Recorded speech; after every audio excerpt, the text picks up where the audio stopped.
So, kamusta po mga ka-Streetwise? Ako po si Takeru Miyamoto at welcome po sa aking munting channel. So, mga kababayan, no, itong si Wigman, itong si pangalan nito po, si Marcoleta, justify niya pa yung sinabi niya sa media. Tandaan niyo anong sabi ni Marcoleta sa media? Ang mga media daw po babayaran. O sinabi ni sinabi ni Marcoleta yan. Ngayon, syempre, pag alam niyo, ikaw senador ka eh.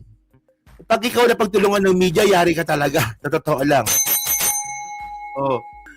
Ayaw ko lang kung may pambayad ka sa mga yan. Pero by the way, mababayad. Kung media babayaran, sa tingin ko, oo naman.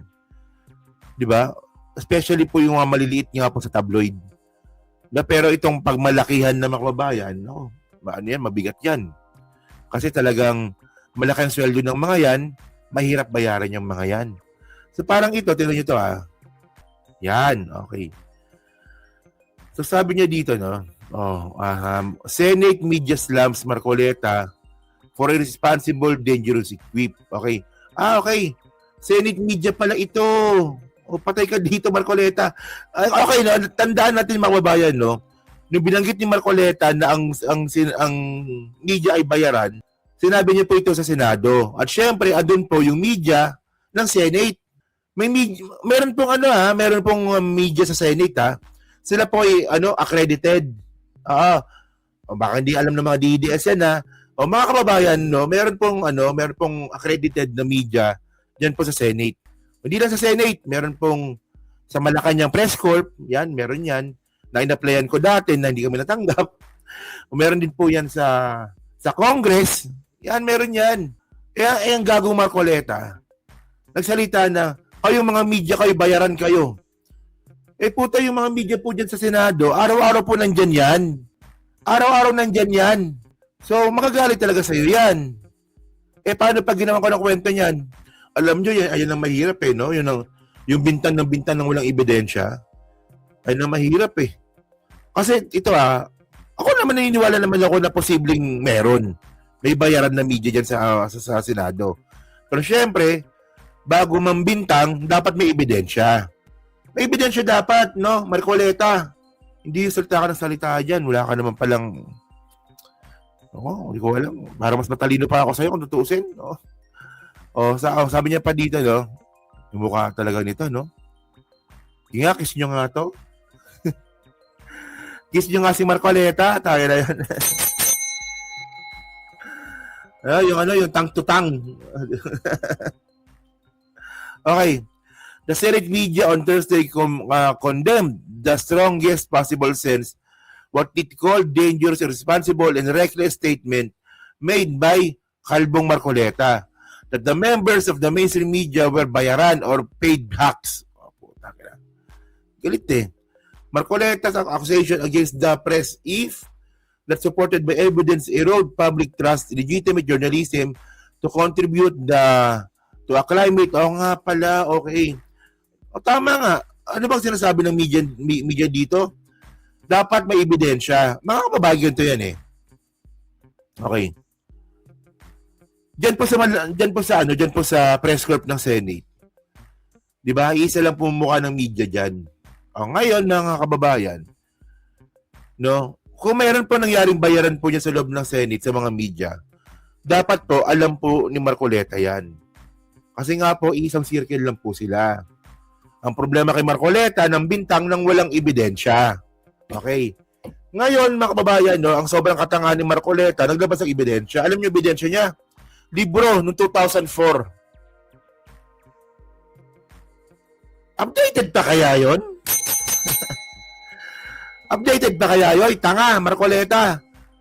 Puta, nagpakita siya ng libro. Itong libro na to, mapapatunay. Noon na hindi naman ako may sabing bayaran ng mga media, kundi itong libro na to, puta. Gago Doon na ba tayo? Tingnan natin kung doon na tayo Wait lang.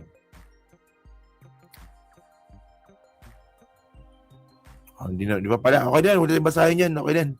So, sinabanatan ako ng mga media. Ito na pala. Sige, ito panoorin natin ito Anong libro ito? Ito, dito.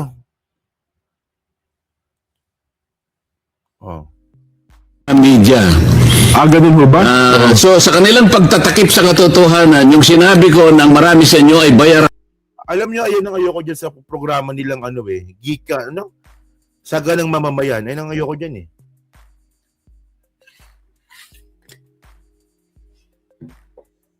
Alam nyo kung anong ayoko dito? No, yung merong mga talaga? Ay, oo. Ay, ganun ba? Di ko alam yun. Come on! Ako pa, galing po ako sa radio station. Hindi pwedeng sasalang kayo nang hindi niyo alam yung topic. Ngayon, itong kasama niya, talaga? Oo. Ay, ganun ba? Laging ganyan yan eh. Ano yan? Ganyan yung script niya? O sige, continue. Sige. binubugbog nila ako ngayon. Ito ang ginagamit nila, imbes na pagtakpa, imbes na yung katwiran ay lumitaw, ginagamit nilang pagtatakip ito. Opo. Basahin mo ngayon yung dalawang malalapad na dyaryo dyan.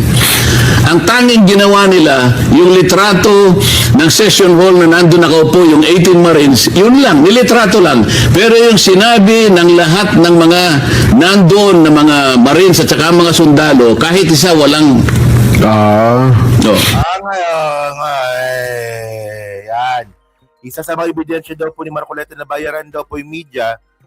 So, dinami-dami daw po na sinabi ng 18 Marines, ba't wala daw pong sinulat sa dyaryo? Or sinulat man lang article dito. Bakit pagkakasiyan ng oras ng media yan?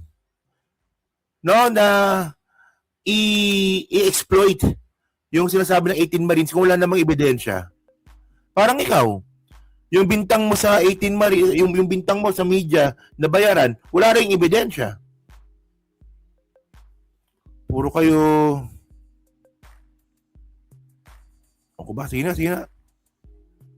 Yun po ba ay hindi pagtatakip ng katotohanan? Tingnan mo yung dalawang dyaryo ngayon. Yun ang headline. Yung litrato lang. Wala nang iba. Ang kanilang ipinagdiwang ngayon ay yung sinasabi ng ibang dating mga Senate President, Franklin Drilon, Coco Pimentel, na yung 12 sa Abilino versus Cuenco ay ganito at ganyan. Actually, sana ito mga tatanong ko sana sa inyo, Sen, pero nabanggit ko na rin po naman. Hindi po akong original na nagsabi ng marami sa inyo ay nababayaran. Gusto kong ipakita. Okay. Ayan na. So, yan mga kababayan, tinan nyo may tampo siya sa media. Kasi pinaghirapan nilang 18 Marines, hindi po in-exploit ng media na ilabas. Paano ba naman maniniwala? Yung credibility pa lang, wala na.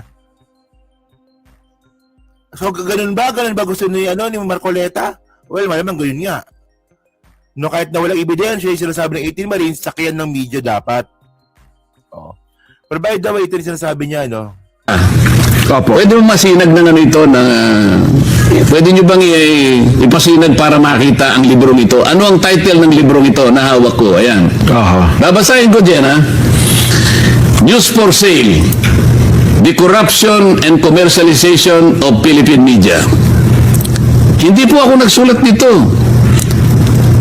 Ang nagsulat po nito mismo ay kasama ninyo Ayoko na po magbanggit ng mga pangalan. Babanggitin ko na lang po ang ilan sa mga sinabi nila. Para lang, ito po. Wala, katanong sabihin mo dito, Marcoleta, ayaw na sa'yo ng media ng Pilipinas. Kasi po, gago ka kasi. Dapat dito, buntot mo, hila mo. Pag sinabi mo. Hindi yung maghahanap ka pa ng dito, sabi ng libro na to. Hindi ang point dito, sinabi mo rin Nag-agree ka sa libro Parang sa amin, mga kababayan. Kami kahit vlogger lang kami mga streetwise kapag may nangyayari sa amin, na hindi maganda, buntot namin, hila namin. Ito, gago talaga to. Sige, continue. Mga has.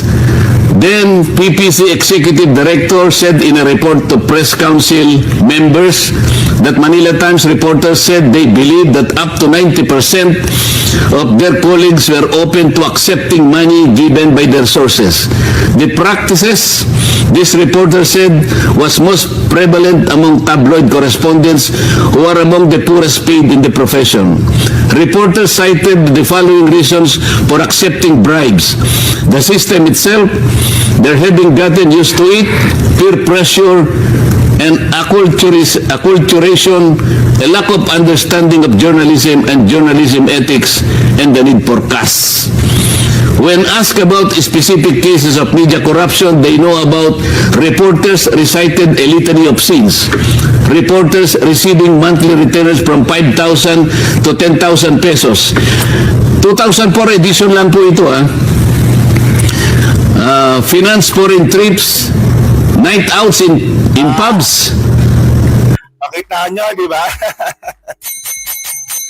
2004 edition lang to, di ba? 2004. So, ibig sabihin nun, yung libro ng hawak ni Marcoleta, 2 dekada na po yan.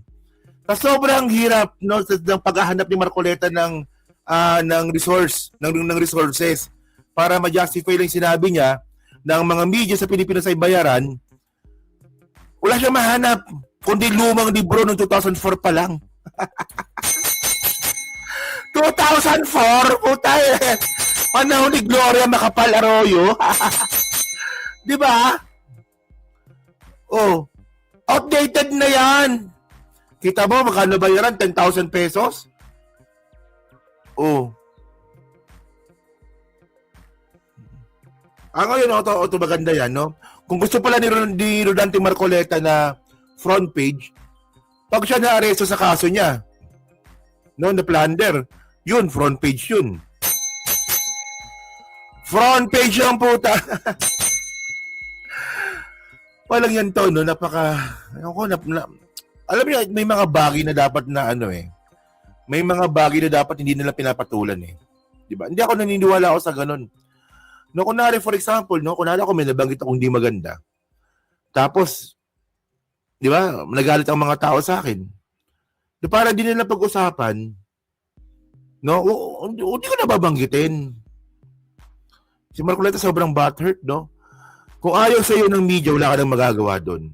Kung nabanggit mo na yan, nabayaran ng mga media, panindigan mo na yon. Huwag ka na magtuturo-turo dyan ng lumang libro. Oh, alam nyo pag ganyan, no? Takot din dyan si Marcoleta eh. Kasi pag siya, nakuyog siya ng media, nako. No, pag siya sinulatan ng hindi maganda, nako. Oh. So kaya yun, no? So yun mga kababayan, so kayo po, no? Ayan. So ano po masabi nyo nga po dito, no, sa ginawa nga ni Marcoleta, no, na pag-justify, no, na hindi ko alam paano mo i-justify yun, no, na sinabi mo naman talaga. Di ba parang ang hirap eh, no? Ang hirap ilusot eh pag ginawa mo talaga eh. No, parang si Sara, di ba, yung papapatay niya yung presidente, mukha niya nandun. Paano mo i-justify yun? Paano mo sasabihin, ay, joke ko lang yun. Yung sasabihin ko na may nakausap na akong assassin, joke ko lang yun. Para di nyo naman ako kilala. Diba?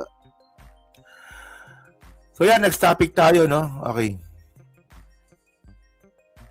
Wait lang ha. Magandang umaga po sa lahat ng conveners. Okay, next topic tayo. Pinabanatan ako ng mga media. Okay, game. Yan, hello po, no, kay John Lumuntad, kay George Fadikela, hello po, kay Jonas Juliet, yan, INC na lang ang naniniwala sa kanya at si Marco Beta Jr. Okay, game. Takero, iyari si Marcoleta, lumipad lang ang wig niyan, siguradong front page yan. Oo nga, no, totoo yan, no. Alam nyo, no, si Marcoleta, lahat ng bagay pinapatulan. Lahat pinapatulan ni Marcoleta. Pero lang pag pinag-usapan yung wig. pag yung wig na po pinag-usapan, si Marcoleta, di na po makasagot. Parang wala na siyang pakialam. No? Parang tungkol sa wig ang usapan, wala na, palalagpasin niya lang. Wala yan. Kunwari hindi ko narinig. Ganun eh, no? Marami na pong bumanggit, no, na tungkol sa wig ni Marcoleta. No? Pero kapag dumadaan po sa kanya, kunwari di ko narinig, wala ko narinig tungkol sa wig. O gano'n. Wala pa, Ma'am Rowena, no? Okay, game. Next topic tayo, no?